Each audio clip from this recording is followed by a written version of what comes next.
নমস্কার বন্ধুরা, রাখি শর্টস ভিডিওতে তোমাদের সবাইকে স্বাগত। আশা করছি তোমরা সবাই খুব ভালো আছো আর আমরাও ভালো আছি। আমার গোপু সোনাও ভালো আছে। তোমরা তো সবাই জানোই যে দামোদর মাস পড়ে গেছে আর তার জন্য গোপাল সোনার সামনে একটা ঘিয়ের প্রদীপ জ্বালাতে হয়। তো দেখো, আমিও এই কদিনের মধ্যে আর জ্বালাতে পারিনি। আজকেই আমি প্রথম ঘিয়ের প্রদীপ জ্বালাচ্ছি। আর তার জন্য আমি দুপুরবেলা একটা মাটির প্রদীপ বানিয়ে নিয়েছিলাম। তারপরে সেটা নিয়েই আমি সন্ধ্যাবেলায় গোপাল সোনাকে ঘিয়ের প্রদীপ দেখাচ্ছি। আর গোপাল সোনাকে ঘিয়ের প্রদীপ দেখানোর নিয়ম, গোপাল সোনার চরণে প্রথমে ৪ বার ঘিয়ের প্রদীপটা ঘুরিয়ে নিতে হবে। তারপর নাভিতে ২ বার এবং মুখে ৩ বার এবং সর্বাঙ্গে ৭ বার, এবং আমি সেই নিয়মেই গোপাল সোনাকে দেখিয়ে ঘরে ছাদে চলে এসেছিলাম।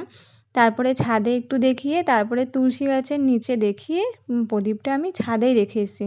আর তারপরে এসে আমি দেখো গোপাল সোনাকে সন্ধ্যাবেলার খাবারটা দিয়ে দিয়েছি। আর তারপরে আমি প্রতিদিন যে গীতা পাঠ করি, সন্ধ্যাবেলায় গীতা পাঠ করে ধুনো দেখিয়ে আমার পুজোটা সম্পূর্ণ করলাম।